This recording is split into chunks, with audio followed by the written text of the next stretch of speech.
Deputy CM Keshav Prasad Maurya पहुंचे हैं। दरअसल यहां पर गुर्जर समाज के गौरवशाली इतिहास कार्यक्रम में पहुंचे डिप्टी सीएम।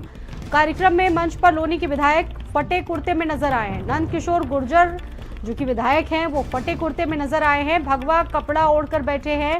मां पन्ना धाई की जयंती पर सम्मान समारोह का आयोजन है और जो नजारा है वो जरा लोग देख भी रहे हैं। नंद किशोर गुर्जर जो कि विधायक हैं वो फटे हुए कुर्ते में बैठे हैं। मां पन्ना धाई की जयंती पर सम्मान समारोह का आयोजन यहां पर किया जा रहा है। दादरी के बम्बावट गांव में पहुंचे डिप्टी सीएम केशव प्रसाद मौर्य। दरअसल यहां पर गुर्जर समाज के गौरवशाली इतिहास के कार्यक्रम में पहुंचे हैं। कुछ और जनप्रतिनिधि इसके अलावा वो दिख रहे हैं। कार्यक्रम में मंच पर लोनी के विधायक भी मौजूद हैं जो फटे कुर्ते में नजर आ रहे हैं। नंद किशोर गुर्जर को आप देखिए, फटे कुर्ते पर वो दिख रहे हैं और भगवा पटका भी उन्होंने पहन रखा है। मां पन्ना धाई की जयंती पर सम्मान समारोह का आयोजन किया जा रहा है जिसमें डिप्टी सीएम केशव प्रसाद मौर्य मौजूद हैं। ये तस्वीरें हैं। दरअसल यहाँ पर गुर्जर समाज के गौरवशाली इतिहास को बताया जा रहा है और उसको लेकर एक कार्यक्रम आयोजित किया जा रहा है और मंच पर लोनी से विधायक नंद किशोर गुर्जर जो कि फटे कुर्ते में नजर आ रहे हैं, भगवा कपड़ा हालांकि उन्होंने ओढ़ रखा है। मां पन्ना धाई की जयंती पर सम्मान समारोह का आयोजन हो रहा है। ग्रेटर नोएडा से ये खबर आपको बता रहे हैं। डिप्टी सीएम केशव प्रसाद मौर्य मौजूद हैं इस कार्यक्रम में।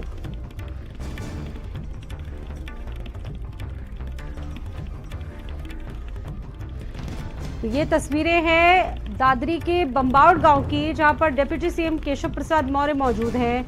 गुर्जर समाज का ये कार्यक्रम चल रहा है, उनके गौरवशाली इतिहास को बताया जा रहा है और इस कार्यक्रम में पहुंचे हुए हैं डिप्टी सीएम केशव प्रसाद मौर्य।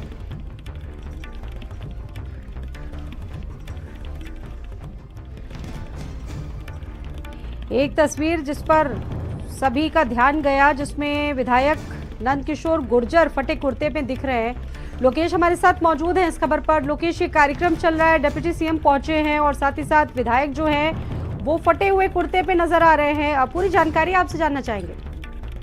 देखिए साथ ही 3 दिन पहले एक रामकथा निकालने को लेकर के पुलिस और लोनी के विधायक नंद किशोर गुर्जर की लोनी में विवाद हुआ था, जिसके बाद इनका कुर्ता उसी विवाद में फटा था और तब से ये फटे हुए कुर्ते में जब तक रामकथा संपूर्ण नहीं आती तब तक इन्होंने प्रण लिया है। नंगे पैर और फटे हुए कुर्ते में ये कल भी कई बैठकों में शामिल हुए। आज जो ग्रेटर नोएडा के बम्बावट गांव में गुर्जर समाज के एक सम्मान समारोह हो रहा है, वहां पर डिप्टी सीएम केपी मौर्य और जो ग्रेटर नोएडा के ही जेवर के विधायक हैं वो मौजूद है इस कार्यक्रम में और राज्यसभा सांसद सुरेंद्र नागर भी यहाँ पर मौजूद है। तो उस कार्यक्रम में भी ये उसी फटे हुए कुर्ते में ऊपर से जो गेरुआ अंगोछा है वो डाल करके नजर आ रहे हैं नंगे पैर। और ये माना जा रहा है कि इस कार्यक्रम के भीतर केपी मौर्य से इस सिलसिले पर बातचीत होगी, क्योंकि खुल करके लोनी के विधायक नंद किशोर गुर्जर और जो गाजियाबाद के पुलिस कमिश्नर इनके बीच में खुल्लम खुल्ला एक तरीके का वार चल रहा है और इसको लेकर के वो ना तो लखनऊ बैठे किसी सीनियर अधिकारियों को छोड़ रहे हैं अपने लगातार इस तरीके से दिए गए बयानों को लेकर के और न ही मुख्यमंत्री को छोड़ रहे हैं। तो ऐसे में ये माना जा रहा है कि आज एक बड़ी कोई बातचीत इनके बीच में आपसी स्तर पर हो सकती है। फिलहाल कार्यक्रम चल रहा है, कार्यक्रम के बाद भेंट और मुलाकात होगी। उसमें ये जो नंद किशोर गुर्जर हैं वो अपनी समस्या को डिप्टी सीएम से रख सकते हैं और अपनी बातें वो रख सकते हैं। कल भारत समाचार ने दिखाया था कि जो पावर सेंटर कार्यक्रम था उसमें भी बताया था कि जो नंद किशोर गुर्जर हैं उनके अधिकारियों पर दिए गए इस बयान को लेकर के उनको अब सीरियसली लखनऊ में नहीं लिया जा रहा। तो अब देखना ये होगा कि वाकई इनकी बात को कितना सीरियसली अब लिया जाता है। ये देखिए, ये लोकेश बात मनवाने का एक तरीका भी है, चूंकि इस वक्त खुद मंच पर डिप्टी सीएम पहुंचे हैं, उस मंच पर अपनी बात वो और बेहतर तरीके से पहुंचा सकते हैं। आपने बताया कि कुछ दिनों से ये स्थिति उनके सामने थी और तब से लेकर आज तक वो एक ही वस्त्र धारण किए हैं। जी ये नए तौर पे माना जा रहा है कि जो विधायक के साथ हुआ, क्योंकि देखिए जो कार्यक्रम हो रहा है ये उसी क्षेत्र में हो रहा है जहां पर बार बार गोकशी को लेकर के जो सबसे बड़ा खेप पकड़ी गई थी ग्रेटर नोएडा के इलाके में, करीब 100 टन से अधिक जो गौमांस पकड़ा गया था वो यहीं पकड़ा गया था। तो उसी क्षेत्र के भीतर ये कार्यक्रम है, वहां पर डिप्टी सीएम का पहुंचना, तमाम जो शिकायतें हैं वो यहाँ पर की जा सकती हैं, अपनी बात को रखा जा सकता है वहां पर। और ये विधायक नंद किशोर गुर्जर इन बातों में माहिर है, वो जानते हैं कि अपनी बातों को कहाँ, किस तरीके से मंच पर और किस अंदाज में उनको रखना है। तो माना यह जा रहा है कि कार्यक्रम के दौरान ही उनके बीच में बातचीत होगी और उसमें ये बातें रखी सामान्य हो सकता हो जिसमें डिप्टी सीएम पहुंचे, लेकिन ये जो तस्वीरें हैं, इन तस्वीरों पर सभी का ध्यान अपनी तरफ अपने ऐसे ही चला जा रहा है कि एक विधायक होकर फटा हुआ कुर्ता पहनना और उसके बाद अपनी बातों को इस तरीके से पहुंचाना, एक अलग तरह का मैसेज आएगा इससे। बिल्कुल स्वाति, देखिए ये घोषणा तो विधायक ने परसों ही कर दी थी जब रामकथा के दौरान कलश यात्रा निकाली जा रही थी। जब पुलिस ने उन्हें रोका था तो उन्होंने कहा कि 15 साल से इस कलश यात्रा को निकाला जा रहा था, रोकने का कोई सवाल नहीं था। जब ये कलश यात्रा रोकी गई तभी उनके बीच में और पुलिस के वालों के बीच में टकराव हुआ, टकराव में इनका कुर्ता फटा है और तभी से इन्होंने घोषणा कर दी कि जब तक 28 तारीख तक ये रामकथा चलती रहेगी तब तक वो नंगे पैर और इसी फटे कुर्ते में चलेंगे और जब तक उन पुलिस वालों पर कार्रवाई नहीं आती जिन्होंने इस कलश यात्रा को रोकने का पाप किया है, उनके खिलाफ जब तक ये कार्रवाई नहीं आती तब तक वो इसी वेश में रहेंगे। और साथ ही साथ उन्होंने गाजियाबाद के पुलिस कमिश्नर को भी हटाने की मांग की है और उनकी यही मांगे जो है लगातार मानी नहीं जा रही हैं। वजह यह है कि उनकी बातों पर जिस तरीके से वो लखनऊ में बैठे कई वरिष्ठ अधिकारियों को निशाने पर साध रहे हैं, मुख्यमंत्री पर तंत्र मंत्र किए जाने का, अधिकारियों द्वारा तंत्र मंत्र किए जाने जैसा एक बयान दे रहे हैं, उसके बाद से इस पर आप नजर बना के रखिएगा। लोकेश, अभी के लिए आपका धन्यवाद। इस कार्यक्रम में डिप्टी सीएम केशव प्रसाद मौर्य पहुंचे।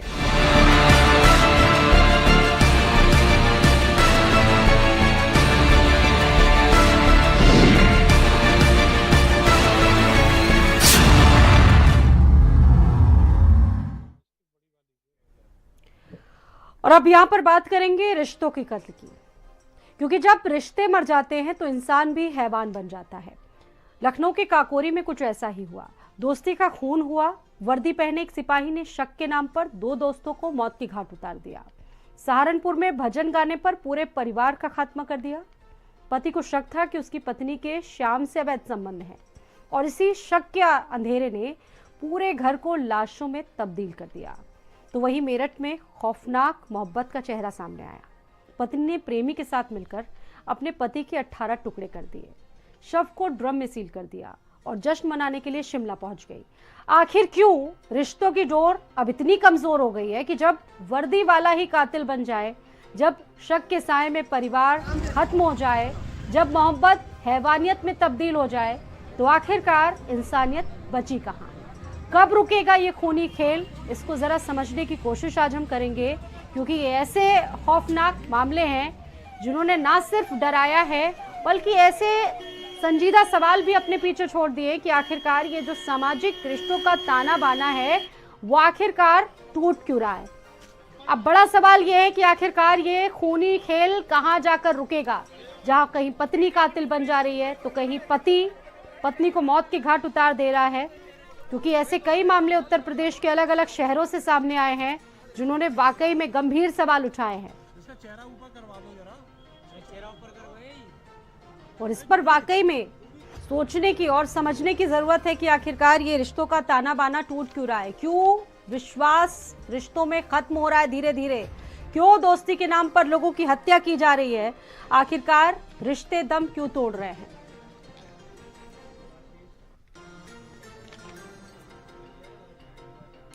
और देवाशीष हमारे साथ इस वक्त मौजूद हैं, इस पर बातचीत करेंगे। देवाशीष जो कि मानसिक रोग विशेषज्ञ हैं और मेरठ से हमारे साथ हमारे सहयोगी नरेंद्र भी जुड़ चुके हैं जिन्होंने ये पूरी खबर मेरठ से भेजी।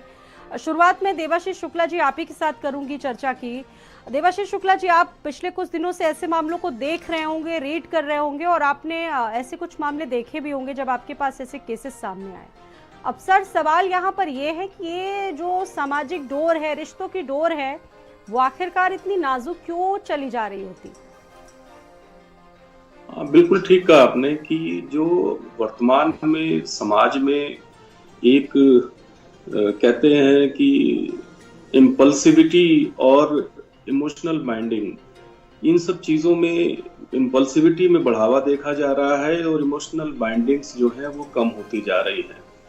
रिश्तों की जो एक मर्यादा थी, उन मर्यादा को लोग बिल्कुल भी मानने को तैयार नहीं है और कहीं ना कहीं समाज में हर चीज इस चीज के लिए जिम्मेदार है।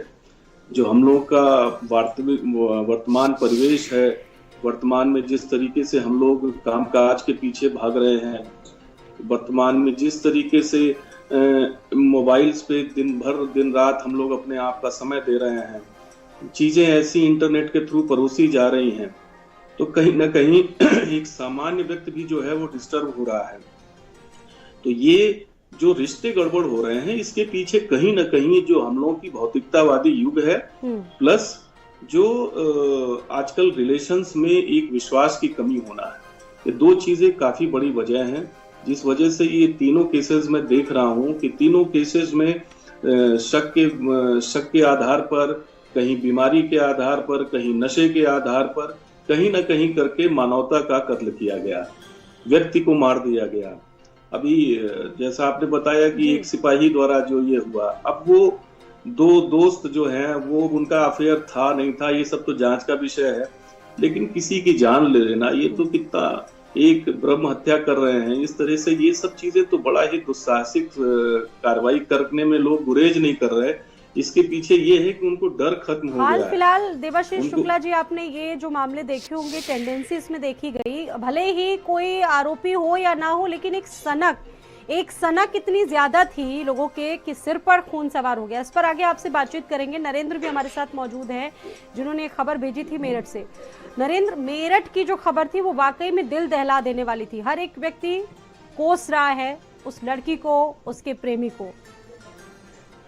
नरेंद्र, बिल्कुल, हर एक व्यक्ति जो है इन दोनों आरोपियों को इसलिए कोस रहा है कि सपोज कीजिए कि बहुत सारे ऐसे मामले आज के दौर में देखे जा रहे हैं जहां पर रिश्ते दरक रहे हैं, और जब रिश्ते दरकते हैं तो उसमें एक बढ़िया विकल्प ये होता है कि आप उस रिश्ते से निजात पाने बजाय उसको बोझा लेकर ढूंढने के।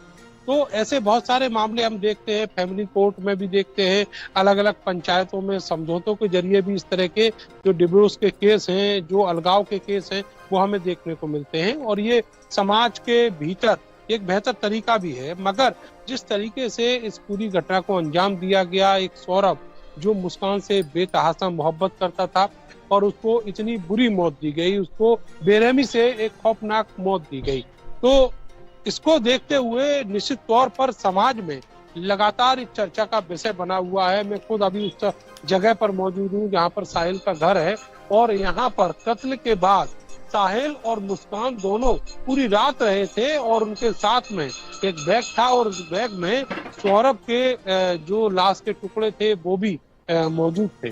तो आप सोचिए इस मानसिकता को कि पहले तो ब्रूटली मर्डर करना, उसकी लाश के टुकड़े टुकड़े कर देना, और फिर उन टुकड़ों के साथ पूरी रात गुजारना। यहाँ पर उन्होंने क्या तंत्र क्रिया की, या फिर वो केवल उस लाश के टुकड़ों को अपने पास रखकर सो गए, क्या हुआ, ये सब पुलिस इन्वेस्टिगेशन का पार्ट है। लेकिन इतना जरूर है कि जिस तरीके से इस पूरी वारदात को अंजाम दिया गया, ये हमारे समाज के लिए एक कलंक की तरह है, और आज सारे लोग मुस्कान को और साहिल को नरेंद्र आप हमारे साथ चूंकि जुड़े रहेंगे, एनालिसिस लगातार चल रहा है कि आखिरकार धारणाएं क्या होती हैं। देवाशीष जी, मेरा यही सवाल था कि ये जो मामले हम देख रहे हैं, चाहे मेरठ का देख लीजिए, काकोरी का देख लीजिए, या फिर आप सहारनपुर का ही देख लीजिए, ये ऐसे मामले हैं यहाँ पर लगातार ऐसी जो वजह है सनक, एक छोटी सी सनक में पूरे के पूरे परिवार को मौत के घाट उतार दिया गया।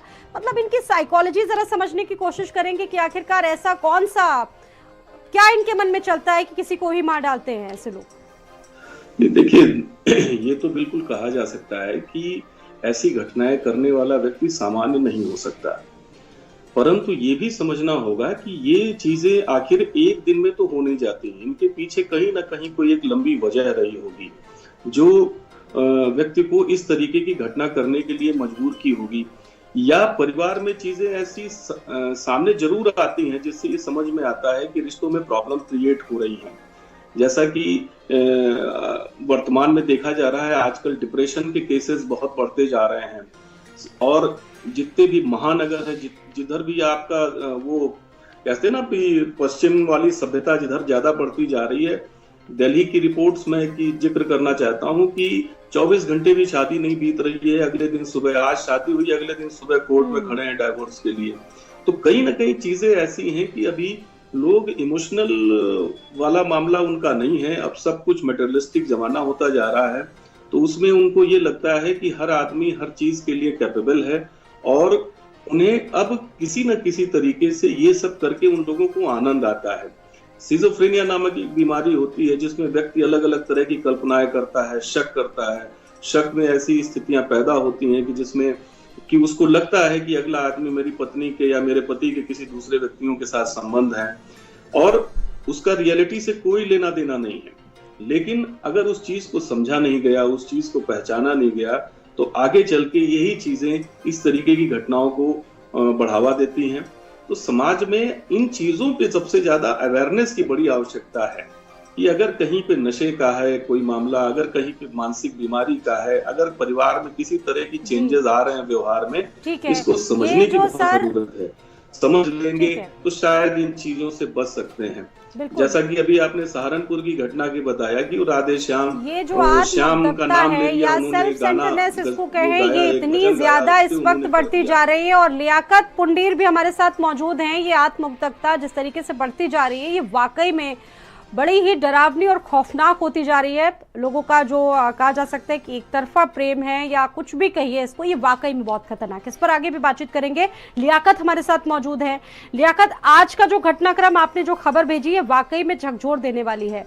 अपनी पत्नी पर शक था, लेकिन उस शक में पूरे परिवार को एक व्यक्ति ने मौत की घाट उतार दिया। क्या ये पूरी कहानी है, आपसे जानेंगे।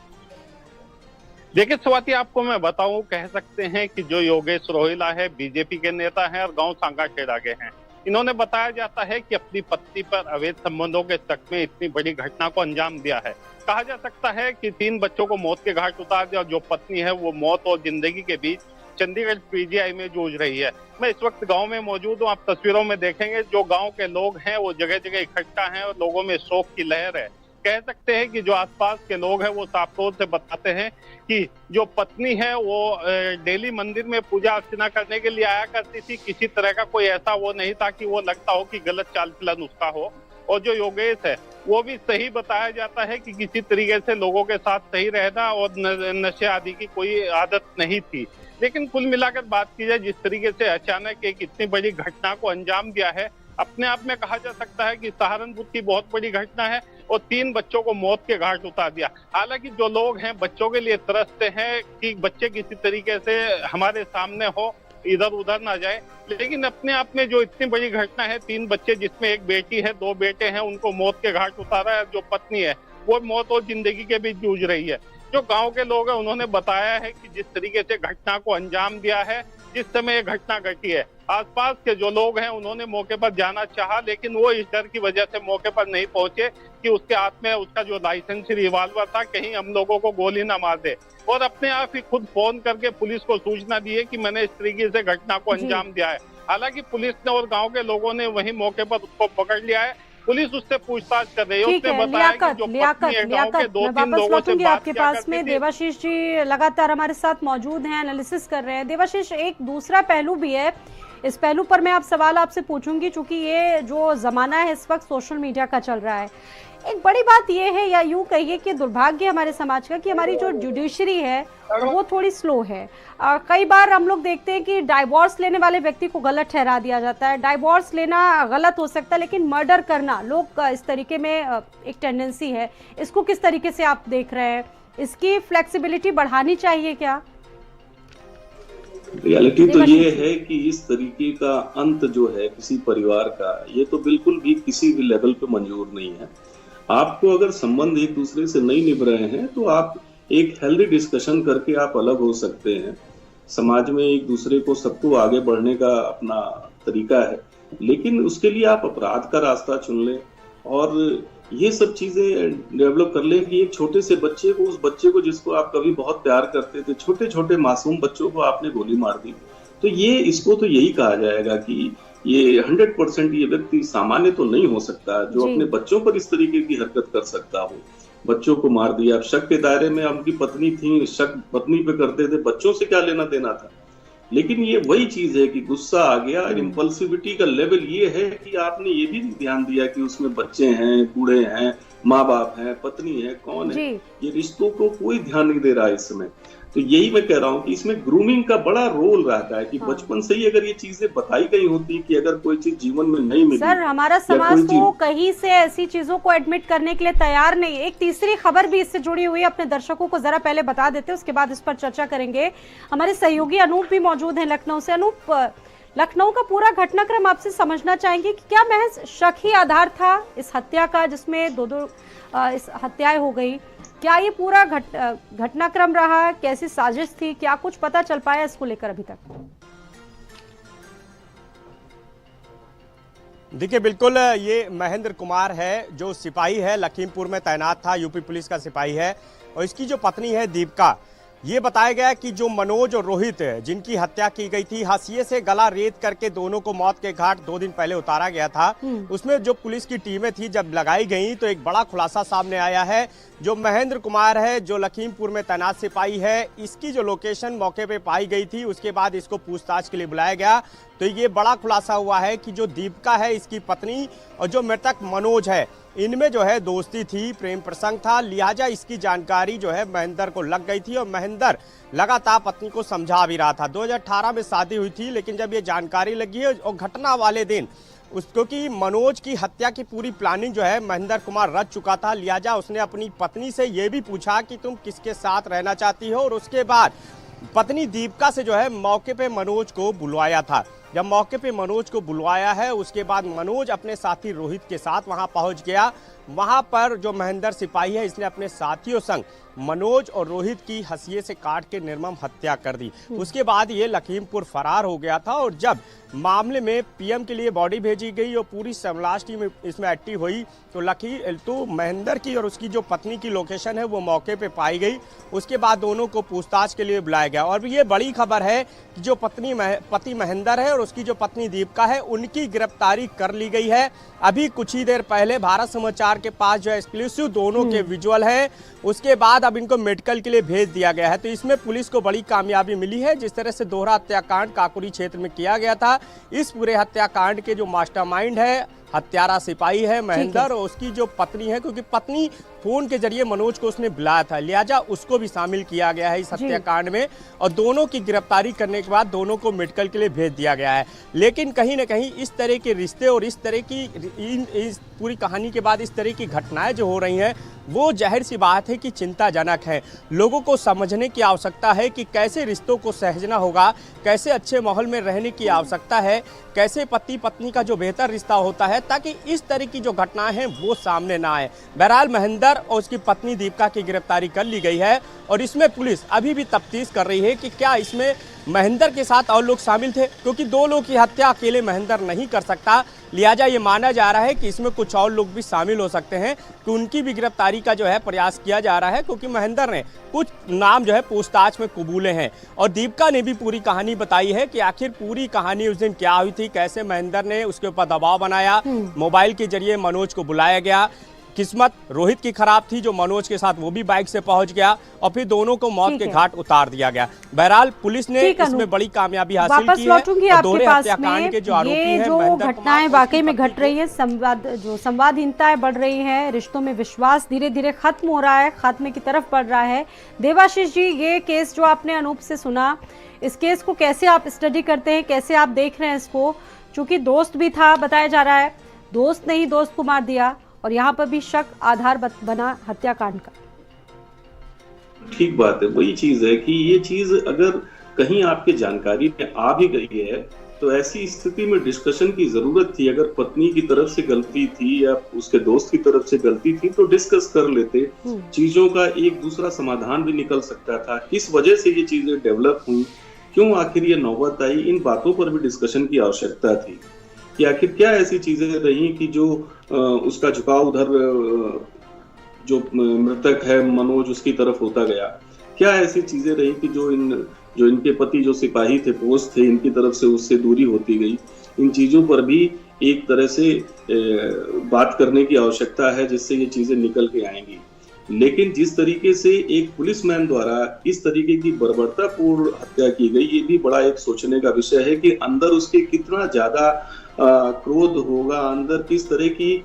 और मैंने आज आपके चैनल के थ्रू ही पता चला था कि उसमें शायद किसी एक व्यक्ति की उंगली भी कटी, जिसने हंसी से मारा उसकी शायद खुद की भी उंगली कट गई। तो आप ये सोचो कि लेवल क्या था कि जो आदमी किसी को मर्डर करने के लिए गोली बंदूक का सहारा ले सकता था, लेकिन उसने इतनी निर्ममता से हत्या की। अच्छा, सोशल मीडिया पर आप भी देख रहे होंगे, बहुत सारी चीजें चल रही, बहुत सारे एनालिसिस चल रहे हैं। बहुत से लोग कहते हैं कि जो ब्रेन संरचना होती है वो थोड़ी डिफरेंट होती है ऐसे आपराधिक प्रवृत्ति वाले लोगों की। कैसी साइकोलॉजी होती है कि किसी को भी टुकड़ों टुकड़ों में कन्वर्ट कर देता है, मतलब ऐसी कैसी सनक? में एक शब्द मैंने पहले भी आपसे बोला था, इम्पल्सिविटी। इम्पल्सिविटी का मतलब ये होता है कि कोई भी व्यक्ति, जैसे ये पुलिसमैन थे, इनको बहुत सारे सिस्टम पता है, अपराधियों की सोच कैसी होती है, कैसे क्या करते हैं, लेकिन उसके बावजूद इन्होंने देखिए अपनी लोकेशन इनकी पुलिस को मिल गई। इनका दिमाग उस समय इस लेवल पे काम नहीं किया कि हमको तुरंत पकड़ लिया जाएगा। इन्होंने कोशिश भी इस तरह की नहीं की, क्योंकि तुरंत सर्विलांस पे मोबाइल लिया जाता है, सारी चीजें होती हैं। पुलिसमैन होते हुए भी इनसे ये सब गलतियां हुई। इसका मतलब है दिमाग इनका सोचने समझने की स्थिति में उस समय रहा ही नहीं कि हम क्या करने जा रहे हैं। उसके बाद इस तरीके से हत्या करना, तो ये तो एंटी सोशल पर्सनालिटी वाले सारे लक्षण जो हैं वो दिखाई पड़े इनके अंदर। तो ऐसे व्यक्तियों को पुलिस विभाग में ऐसी जगहों पर रखने के मतलब है कि ये समाज के लिए भी बहुत बड़ा खतरा बनेंगे आगे चल के। और जिसने एक बार इस तरीके की हरकत कर दी, उनको कानून के द्वारा बहुत ही कड़ा दंड दिए जाने का प्राविधान होना चाहिए और जीवन में कभी ये बाहर ना आए। बिल्कुल। और अब देखिए, हम लोगों को बहुत आत्ममंथन करने की जरूरत है कि आखिर हमारा समाज किस तरफ जा रहा है। बहुत धन्यवाद आपका जुड़ने के लिए, और अनूप आपका भी बहुत धन्यवाद जुड़ने के लिए, जानकारियां देने के लिए और इस पर एनालिसिस करने के लिए। तो ये घटनाएं वाकई में बहुत गंभीर हैं और हम सभी को बहुत ज्यादा सोचने पर मजबूर करती हैं। तीनों घटनाएं समाज के लिए एक तरह से कलंक है। कैसे कैसे करके यहाँ पर एक हंसता खेलता परिवार उजड़ गया और बहुत सारे सवाल भी छोड़ गया है समाज के लिए।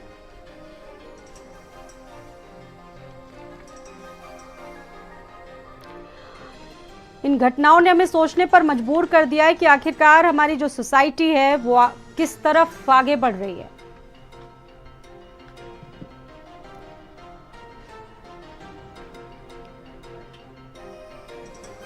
और बात कर रहे थे मेरठ की। मेरठ का बहुचर्चित सौरभ हत्याकांड मामला, ब्रह्मपुरी थानेदार रमाकांत पचौरी के खिलाफ जांच शुरू हो गई। साहिल के घर में कल कराई गई थी कुछ कमरों की एंट्री, वहीं पुलिस अब जांच में लगातार जुटी हुई है। साहिल के घर गए थे कुछ कैमरे और इसी घर में रात भर लाश के टुकड़ों के संग सोए थे दोनों आरोपी। बैग में सौरभ का सिर और दोनों हाथ लेकर आए थे आरोपी। एसपी सिटी आयुष विक्रम ने जांच शुरू करवाई है। लखनऊ कनेक्शन से कुछ कैमरों को दी गई थी एंट्री। साहिल के घर के पास अब पुलिस ने जांच शुरू कर दी है। मोहल्ले में सीसीटीवी कैमरे खंगाल रही है वहां की पुलिस। 19 मार्च को खुलासे के वक्त भी खुला हुआ था साहिल का घर। पुलिस ने ताले लगाने के बाद कैमरे के लिए खोला था घर। अब इस पुलिस लगातार इस एंगल पर आगे अपनी जांच बढ़ा रही है। वहीं इसमें यह भी बताया जा रहा है कि लखनऊ कनेक्शन से कुछ कैमरों को भी एंट्री दी गई थी। साहिल के घर के पास अब पुलिस ने जो जांच है वो शुरू कर दी है। किस तरह का व्यक्ति है, किससे किससे इसके कनेक्शन हुआ करते थे और तमाम चीज़ें, यानी कि अब इसकी जो पूरी बैक हिस्ट्री है उसको भी खंगाला जा रहा है। 19 मार्च वाले दिन क्या हुआ, पुलिस ने ताले लगाने के बाद कैमरों के लिए घर खोला था, तमाम चीज़ों को लेकर लगातार जांच पड़ताल चल रही है। और पहले ही दोनों जो आरोपी हैं 14 दिनों की पुलिस रिमांड पर चले गए हैं। ब्रह्मपुरी थानेदार रमाकांत पचौरी के खिलाफ भी जांच शुरू हो चुकी है। बताया जा रहा है कि साहिल के घर में कुछ कैमरों की एंट्री करवाई गई थी। पुलिस जांच में शामिल। साहिल के घर गए थे कुछ कैमरे। अब इन कैमरों से आखिरकार इस पूरे मर्डर का कनेक्शन क्या है, लगातार इसको लेकर जांच पड़ताल जारी है। बहुत ब्रूटली मर्डर किया गया था सौरभ का। सिर, दोनों हाथ काट दिए गए थे। लाश के 19 टुकड़े कर दिए गए थे।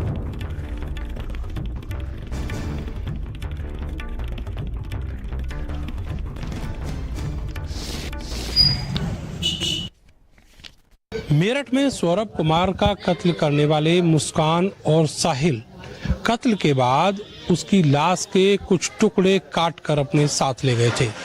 उन्होंने सौरभ की लाश से उसका सिर और उसके दोनों हाथ काटे और उसके बाद उनको एक बैग में रखा। आधी रात के बाद वो बैग लेकर वो इसी घर में आए थे। ये साहिल का घर है जो मौका वारदात के पास की ही एक गली में मौजूद है। जब पुलिस ने यहाँ से साहिल को गिरफ्तार किया तो उसके पास से जो लाश के टुकड़े जिस बैग में गए थे वो बैग भी बरामद किया और फिर इस घर को यूं ही खुला छोड़ दिया। ये घर इसलिए इम्पोर्टेंट है क्योंकि यहाँ पर पूरी रात उस लाश के टुकड़े रखे गए थे और खुद दोनों हत्यारोपी इसी जगह पर पूरी रात रहे थे। 19 मार्च की शाम को जब यहाँ पर मीडिया पर्सन्स आए, उन्होंने इस पूरे घर को अपने कैमरों में कैद करके पूरी दुनिया को दिखाया, जिसके बाद पुलिस सचेत हुई और शाम को इलाके की पुलिस ने यहाँ इस घर के बाहर 2 ताले डाल दिए। मगर कल यानी 22 मार्च को ये घर फिर से खोला गया। ये घर खोला गया कुछ खास कैमरों के लिए और उसके बाद में ये घर फिर से बंद कर दिया गया। आप देखेंगे कि जो दूसरा दरवाज़ा है ये इस पर पहले ताला नहीं था, लेकिन कल इस घर में फिर से कुछ खास कैमरों की एंट्री के बाद ये ताला डाला गया। वो खास कैमरे कौन थे ये बताया जाता है कि उनका लखनऊ से कोई कनेक्शन है और इसी इलाके में तैनात एक बड़े पुलिस अधिकारी ने उन कैमरों को यहाँ पर थाने के जरिए एंट्री दिलाई थी। उस मामले की शिकायत जिले के और बड़े अधिकारियों से की गई, जिसके बाद जो थानेदार हैं ब्रह्मपुरी के, उनका नाम है रमाकांत पचौरी, उनके खिलाफ जांच शुरू कर दी गई। सिटी आईएएस विक्रम सिंह ने रमाकांत पचौरी और उनकी टीम के खिलाफ जांच शुरू की है और पुलिस इन्वेस्टिगेशन में भी ये साफ हुआ है कि साहिल इसी घर में रहकर नशा करता था।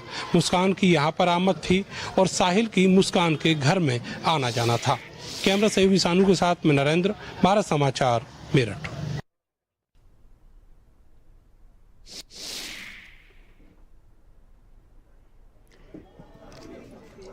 तो अब इस पूरे मामले की जांच शुरू हो चुकी है और इसमें अब विभिन्न एंगलों को भी तलाश रही है पुलिस। तमाम एंगल्स पर पुलिस की जांच लगातार चल रही है। जो सौरभ और लड़की से जुड़े कनेक्शन हैं, उन कनेक्शंस को भी पुलिस लगातार खंगाल रही है।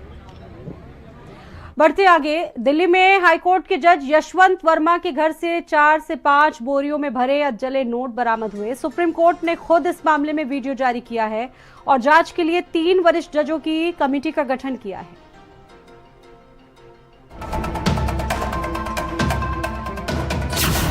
बोरियों में भरे अधजले नोट। तस्वीरों में दिख रहे अधजले नोट किसी कारखाने के नहीं बल्कि दिल्ली हाईकोर्ट के जज यशवंत वर्मा के घर के हैं। इन अधजले नोटों की तस्वीरें और सीसीटीवी फुटेज अब सार्वजनिक कर दिए गए हैं। जानकारी के मुताबिक ये नोट जस्टिस वर्मा के घर में मिले हैं। न्यायपालिका के भीतर बड़ी कार्रवाई। इस मामले को लेकर सीजीआई डीवाई चंद्रचूड़ ने दिल्ली हाईकोर्ट के चीफ जस्टिस से रिपोर्ट मंगवाई थी, जिसके बाद ये बड़ा कदम उठाया गया है। जस्टिस वर्मा फिलहाल न्यायिक कार्यों से हटाए गए। सुप्रीम कोर्ट ने निर्देश दिए हैं कि जब तक जांच पूरी नहीं हो जाती, जस्टिस वर्मा को कोई भी नया न्यायिक कार्य नहीं सौंपा जाए। जस्टिस वर्मा का कहना है कि मैं उस घर का हिस्सा ही नहीं, ना ही वहाँ मेरी कोई भूमिका है। इस मामले को लेकर लगातार सवाल उठ रहे हैं। यशवंत वर्मा की सफाई। घर के स्टोर रूम में रखा कैश ना तो मेरा है और ना ही परिवार के किसी सदस्य का है। कैश हमारा नहीं है। मुझे आउट हाउस स्टोर रूम में पड़े पैसे के बारे में पता ही नहीं था। किसी भी पैसे या नकदी के बारे में पता नहीं था। परिवार के सदस्यों, कर्मचारियों को ऐसा कोई कैश नहीं दिखा जो कथित तौर पर उस रात वहां से बरामद हुआ। मैं आरोप को खारिज करता हूं कि हमने स्टोर रूम में नोट हटाए। हमें ना जले नोटों की बोरियां दिखाई गई और ना ही सौंपी गई। आग के बाद मलबा अभी भी आवास के एक हिस्से में मौजूद है और मैं घटना के वक्त दिल्ली में मौजूद नहीं था। अब इस मामले की जांच सुप्रीम कोर्ट की गठित 3 सदस्यीय कमेटी करेगी, जिसमें हाई कोर्ट के मुख्य न्यायाधीश शामिल हैं। ये मामला अब न सिर्फ न्यायपालिका बल्कि पूरे देश में बहस का मुद्दा बन चुका है। ब्यूरो रिपोर्ट, भारत समाचार।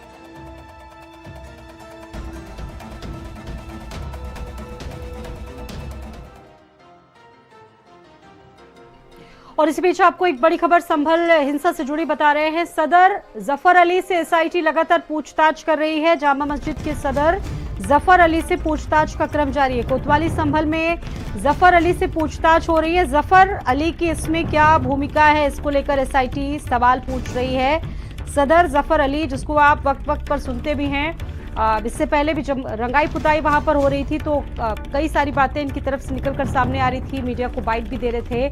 अब इस मामले में उनकी भूमिका क्या है, जफर अली की, उसको लेकर एसआईटी सवाल पूछ रही है। संभल हिंसा से जुड़ी इस वक्त की बड़ी खबर आपको बता रहे हैं। 26 नवंबर को जो कुछ वहां पर हुआ तब से लेकर आज तक लगातार वहां के माहौल पर पुलिस प्रशासन की नजर बनी हुई है, एसआईटी गठित हुई है। पूरे मामले को हाई कोर्ट इलाहाबाद में भी लगातार सुना जा रहा है और इससे जुड़ी ये बड़ी अपडेट है। सदर जफर अली से एसआईटी पूछताछ कर रही है कि आखिरकार इनका इसमें क्या रोल रहा है, इनकी इसमें भूमिका क्या रही है। इसको लेकर एसआईटी की टीम मौजूद है और सदर जफर अली से एसआईटी के तमाम सवाल जवाब इस वक्त चल रहे हैं। अभी हाल ही के दिनों में वहां पर रंगाई पुताई चली और बताया जा रहा था कि पुलिस प्रशासन लगातार वहां पर मौजूद है, माहौल बिगड़े ना। और ये जो बड़ी अपडेट है आपको बता रहे हैं कि सदर जफर अली से भी एसआईटी की टीम उनकी भूमिका को लेकर सवाल पूछने के लिए पहुंची है।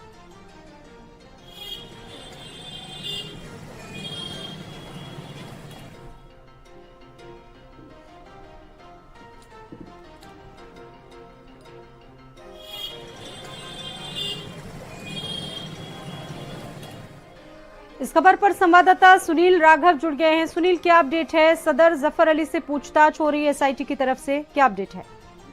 जी, मैं बता दूं, ये संभल कोतवाली क्षेत्र में दूसरे सर्वे को लेकर जो हिंसा हुई थी जिसमें 4 की मौत हुई थी, उनमें एफआईआर दर्ज की गई थी, नखासा थाने में भी दर्ज की गई थी और संभल कोतवाली में भी। तो उसी की जांच को लेकर एसआईटी टीम गठित की गई थी। तो एसआईटी टीम जो जांच कर रही है, बताया जाता है सूत्रों के हवाले से ये है कि कल पूरे दिन जो एसआईटी की टीम है उसने अपने डाटा खंगाला और उसके बाद आज जो जफर अली है सदर इंतजामिया कमेटी के, उनको बुलाया गया कोतवाली और अंदर ऑफिस में बैठ करके सीओ मौजूद है अनिल चौधरी और एएसपी जो श्री चंद है वो मौजूद है, एसआईटी की टीमें मौजूद है और वो उनसे सवाल जवाब कर रहे हैं। लगभग मैं समझता हूँ उनकी गिरफ्तारी तय है, ये सिर्फ घोषणा बाकी रह गई है।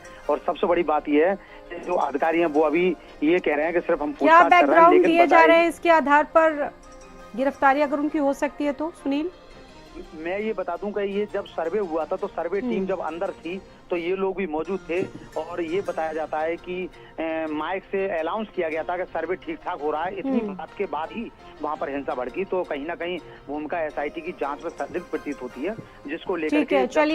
चलिए मुश्किलें बढ़ सकती है। बहुत धन्यवाद, नजर बना के रखिएगा। अगली बड़ी खबर, सपा अध्यक्ष अखिलेश यादव ने बयान दिया है, बीजेपी से निवेदन है कि इतिहास के पन्ने ना पलटे। छत्रपति शिवाजी महाराज का तिलक होना था, पैर का बायां अंगूठा से उनका तिलक किया गया था। क्यों बीजेपी इसकी निंदा करेगी आज? क्या इसके लिए बीजेपी माफी मांगेगी? इसलिए बीजेपी इतिहास के पन्ने पलटना बंद करे। छत्रपति शिवाजी का जिक्र करते हुए अखिलेश यादव ने बहुत सारी बातें कह दी हैं। बड़ा बयान, इसको समझा जा सकता है अखिलेश यादव का। क्या कहा है, सुनते हैं। तिलक किया गया था, क्या भारतीय जनता पार्टी इस बात की निंदा करेगी आज? जो लोग विकसित भारत का सपना देख रहे हैं, आप इतिहास के पन्ने पलटिएगा। कभी गैलीलियो ने कहा था कि धरती कैसे घूम रही है, किसका चक्कर लगा रही है, उसे सजा दे दी थी, मौत हो गई थी उसकी। 400 साल बाद उस चर्च ने माफी मांगी उस बात को लेकर के।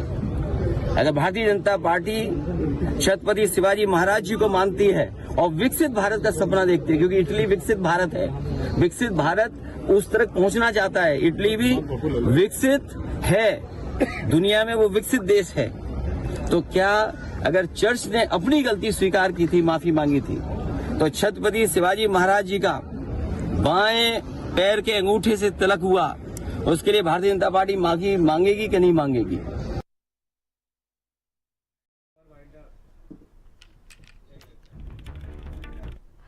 और फिलहाल इस बुलेटिन में इतना ही। बने रहिए भारत समाचार के साथ। नमस्कार।